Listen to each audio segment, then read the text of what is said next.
হাদির ওসমান হাদির মৃত্যু বলবো না, আহত হওয়ার পর এখন তাদের অবস্থা খুবই খারাপ। সিঙ্গাপুরে নিয়ে গেছে প্রচুর টাকা খরচ করে, অথচ ধরেই নেওয়া হয়েছিল সে এখানেই কোমায় আচ্ছন্ন হয়ে গেছিল। কাজেই তার বাঁচার সম্ভাবনা এখনও 10%, 90%ই সে মারা গেছে।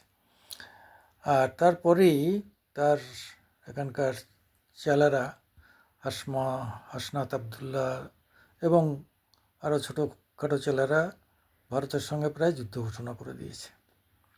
কী যুদ্ধ ঘোষণা?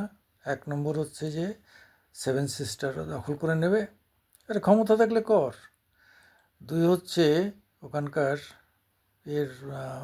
আমাদের যে দূতাবাস আছে, ভারতীয় দূতাবাস, তার সামনের ব্যারিকেড ভেঙে টেঙে সে তো একাকার করেছে। আমরা ভিসা অফিস বন্ধ করে দিতে বাধ্য হয়েছি, এবং যে পরিস্থিতি করেছে তাতে হয়তো ওই ভিসা অফিস অর্থাৎ দূতাবাসই আদৌ বাংলাদেশে রাখা সমীচীন হবে কি না, বা নিরাপত্তার কারণে সেটা করা হবে কিনা, সেটা দেশকে ভাবতে হবে।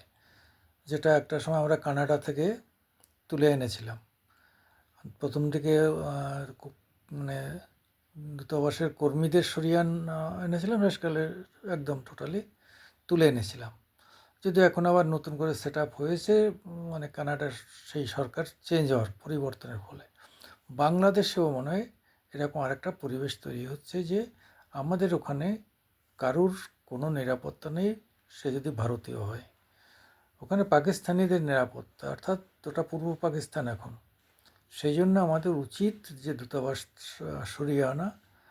আর 7 সিস্টার ওদের দখল করবে তো করে নিক, সেসব দেখা যাবে। মানে কি বোকা বোকা কথাবার্তা। ওরা 7 সিস্টার নিয়ে নেবে আর আমরা হাত তুলে বসে থাকবো, শুয়োরের বাচ্চা সব।